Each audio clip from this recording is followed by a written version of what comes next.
Hello everyone, I am RuSyxx and I'll be running the next few games for you, Yoku's Island Express and Godzilla. For this first game, we'll be starting to start game. There's a 40-second unskippable cutscene, so I'm going to go ahead and start now. 3, 2, 1, go. Alright, so Yoku's Island Express. It's a Metroidvania, but with a nice little twist. For those who are big fans of the Sonic Spinball series, all the different pinball things of Sonic, this is kind of similar. It's a Metroidvania where you're playing pinball, basically. You're controlling a character named Yoku, who's a little stink bug, who's coming on to fill the position of a postman. Unfortunately, what he doesn't know is a tragic circumstance is happening on the island as he's arriving. He has no idea what's happening, and as he arrives, he ends up helping to correct the issue. We are, in this run, going to skip most of that, though. So now the run starts after 40 seconds. So the first skip here is we're going to run past the former postman because we don't need to talk to him. He's supposed to give us a postman pass that lets us deliver mail, basically. And normally that would be very required for the run. However, we are going to be doing a skip that bypasses the only direct need for it in this run. And we're running into Phosphor. So Phosphor basically says, no, you can't pass me until you bring us the fruit. In reality, we're not going to get his fruit. But we do need to go get the first and one of the most important power-ups in the game, which is a party popper. So for now, we're going to go ignore him for now and go over to get that. And we're going to get to our first major pinball area. So for this area, the main plan is to get enough fruit that when we get back over to the party popper, we have enough fruits to unlock it. So ideally we want about 25, 26 fruit, just for safety. See if I can get back out. I managed to get out before getting out on my fruit there. There we go. I'm going to be a little safe with my fruit routing today. It's like one of the most important elements of this run is this fruit routing. Because if you get to an area without enough fruit, you'll be in a lot of trouble. Because these little bumpers are locked. So if you get to certain areas, you won't have enough fruit and you'll have to backtrack. And that's, of course, not fast and we don't want that. So now we have the party popper. That's loud, annoying, and it breaks barrels and stuff that lets us get fruit. It also breaks crystal. This is the only required power-up in the game for us in this run for Out of Bounds. So now we're going to go back to talk to our friend Phosphor. So normally, like I mentioned, you're supposed to get him this special kind of fruit, food, whatever that he wants you to get, and you have to have the mail pass. You require both of those things to pass him. We are going to attempt to ignore that. However, this is also the only reason this run is a 15-minute estimate. Because you're going to see, he's not a fan of us trying to bypass him. So basically, at a certain point, when he stops being blown up, you have to put in a very specific light input to the right. And you can potentially get through there. This is the biggest run killer for Out of Bounds. Because if you can't get him before the 3-minute mark, that's usually a dead run. But as I mentioned, that's also why there's a 50-minute estimate, because you can get stuck here for a minute. He doesn't always like to play nice. So we'll see if I can hopefully not take too long with him. Ideally.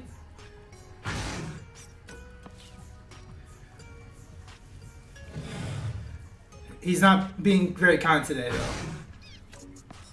Fortunately, that is why, like I mentioned, I made the estimate so high. I think the worst it's ever taken me is up to the 6-minute mark. But earlier today I got him in 2 attempts, so it's like he can be quite harsh. There is actually a bit of tech in being prepared for the knockback, because you can still get runs if you fail to do this trick in the first or second try. You might notice I'm always landing back here. If you put any inputs as he's knocking you back, you will fall back out there and you have to climb back up here, and you lose another few seconds for every attempt. So the moment he hits us back, we have to let go of any inputs so that we can immediately go for another attempt. Yeah, dead run. The fate of all 9-minute speedruns, to be fair. He's being very rough today, though. Like when I was doing practice runs this morning, he was much nicer. I think I ran out of luck. Luck with that, so he's just gonna be a little rude today. Marathon luck and all that.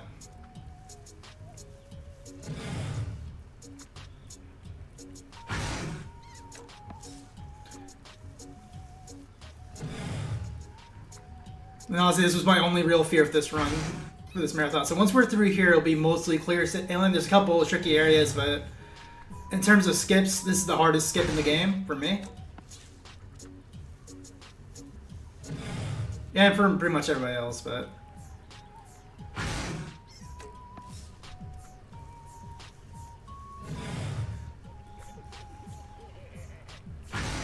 Oh man, he is just not being nice.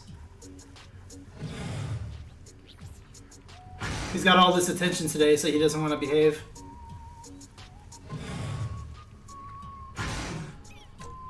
Well, basically what generally happens when he does that bite, if you're far enough right, you will just roll past him.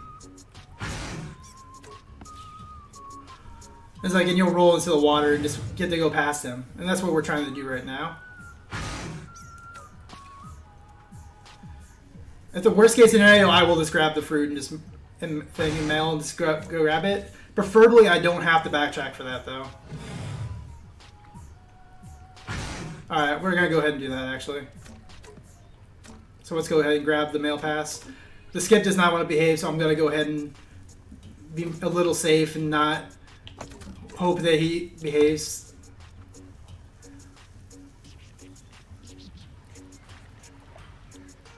It's unfortunate, but it happens.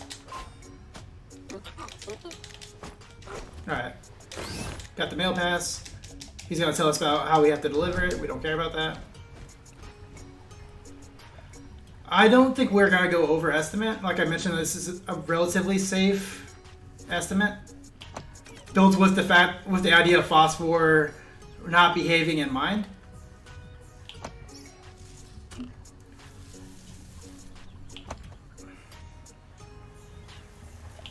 But that also depends on a couple other areas that could be tricky. But generally, phosphor is the roughest part of this run, which is why we generally set up for that. Alright, so we're going to go grab the fruit he wants me to get him.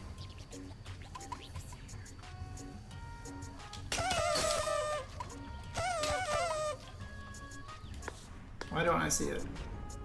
Oh, it's right there. Okay, that's right. I remember now. It's been so long since I grabbed it that I had to think about that for a moment. So we need to go grab another fruit really quick. Yuck. There we go. That's where the fruit grouting comes in. It can be a real issue.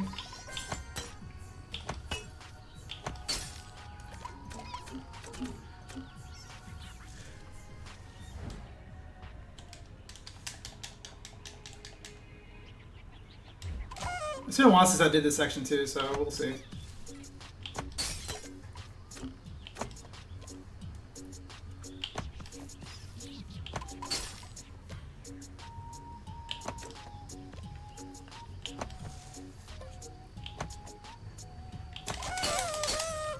Alright, now we just need to get back up there.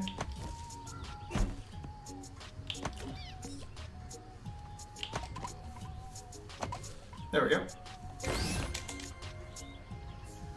That was definitely not the ideal setup, but now we don't have to worry about any more fruit routing for the rest of the run either, so that's good. Wrong area right there.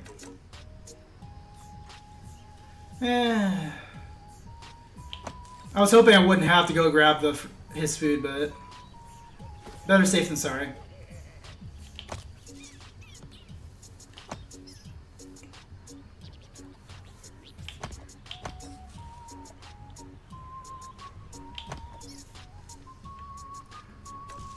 Does mean we're probably gonna have a little bit of extra dialogue with him as well.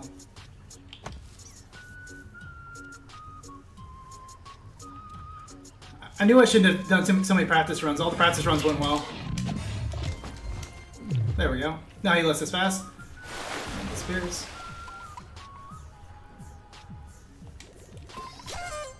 Grab that extra fruit just so I don't have to worry about it. Alright, so now there's going to be two major pinball areas following this. For now, it's going to be quickly introducing the rune mechanic that is present in most Metrovanias. It's like, gotta get all these little runes. There's only 3 of these in this run. But yeah, phosphor just is rude today. So we'll see. There's one area that could potentially put us behind a couple minutes. We'll hope we'll hope for the best there, but we'll see.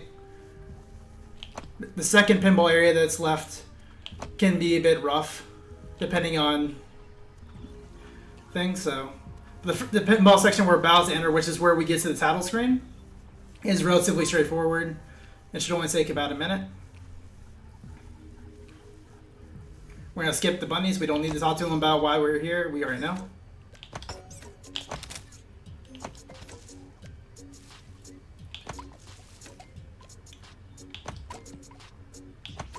Come on, stop landing on the left. There, no.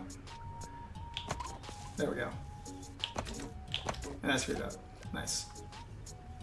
But yeah, this is another case of the ruins. So we have to unlock the runes here to. This is the worst placement it could have given me too. This game waited until I started doing the marathon to give me bad RNG. But yeah, so basically we're doing the runes to get the suitlings that are currently blocking our path, as well as the path of everybody trying to pass through. Ah.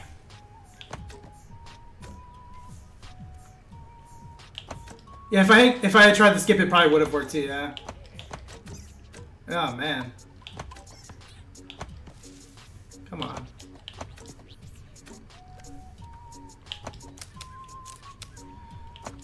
This area is not supposed to be a problem. I don't think I've ever had a run die to this area, but I'm proving myself wrong.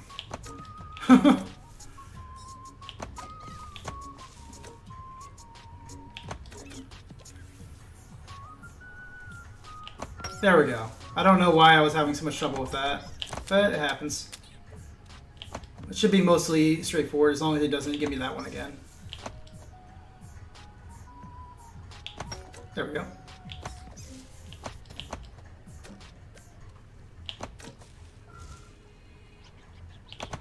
Or it won't be. There we go. There should be, I think, 2 more. Yeah, 1 more. It's in the perfect spot, so we just have to hit that, and it will send us straight in. There we go. Alright, now we're going to do 1 more crystal.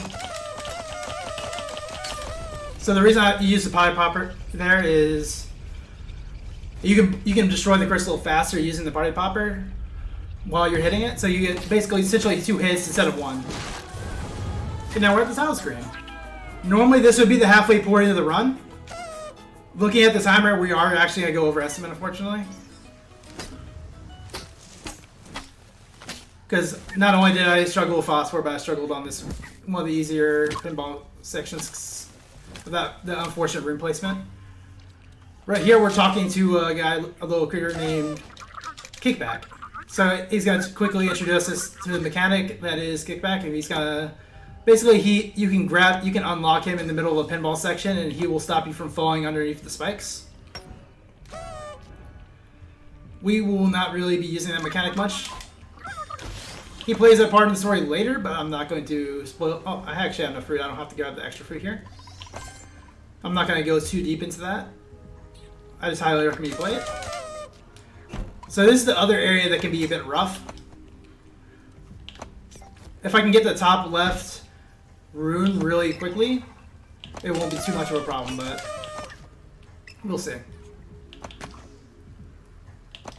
This is probably the most precise pinball section in Out of Bounds for 2 reasons. The one on the top left is a really tricky shot, as well as the exit from this pinball section.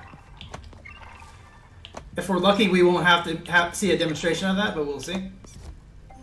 We managed to get the runes relatively quickly, which is nice. Alright. So now we have to get a really specific shot from the left bumper. And I managed to miss it. Because it's very possible to hit the rune but not get out. That's what we don't want to see. Or we can do that. That happens too. But this is dubbed the hardest shot in Out of Bounds. Next time estimate is 30 minutes. And that was basically home free. The last trick is going to be an Out of Bounds. The Out of Bounds is going to be coming up after this quick climb up the pinball machine, essentially. Once we're up there, we'll attempt to do the Out of Bounds. Hopefully it will happen on the first try. It usually doesn't take more than 2 or 3 tries at most to get out of bounds. Even on bad attempts. This part's deciding it's going to be rude. The climb is usually not bad. It's just that one area right there. If you hit it just a little too early or too late, it'll send you right back down. I was bad, so I got sent back down. Alright, now we're entering the village. This is where you basically kind of get an idea of what exactly is happening. Why is everybody panicked and scared? It's because our village guardian, Mokumana, has been scarred. His tenant is now currently being held upside down. We're going to ignore them because we're going to go ahead and save them now. So for the out of bounds here, there's a little hole in this little tunnel. And I managed to do it wrong. So 2 things can happen when you enter the hole. You can either go straight through the ground, which is what you don't want to see. And there we go. Now we're out of bounds. We're gonna fall, and now we're in the final area of the final phase of the last fight. So the only tricky thing here is your blind pinball thing. So this section has killed many a run that were actually great on world record pace from just bad RNG on the pinball because you're doing it blind. I personally love to do this to the tone the song, so I'm not trying to compensate it. Essentially, it's like we'll know time is coming up. For this one, as soon as the slug's eyes are going red, that means that they are ready to defeat the final boss. And when I hit the party popper, that will be time. So he's coming up very soon. But yeah, blind pinballing. Of course, I got good RNG for the final phase after a horrible run. What can you do? But that is the game. Everybody's final boss has been crushed and defeated. And we're going to be returning back up to these guys to see how they're doing. The game doesn't understand how to register this, so he's kind of like, what? And he's just like, he goes immediately into the dialogue that happens prior to starting the entire boss fight. And he says it's all collapsed, it's over and doomed.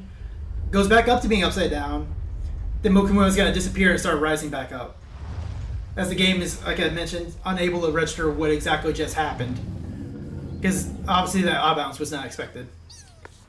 And that is Yoku's Blinding Island Express. I'll be doing Godzilla in a few minutes. That has a lot less trickiness to it, so it's like it should be nice. And if the Godzilla incentive hasn't been met yet, I highly encourage for the basketball. The basketball is a pretty fun time. That's gonna be pretty much open until the last second. Alright, let me go ahead and start setting up for Godzilla.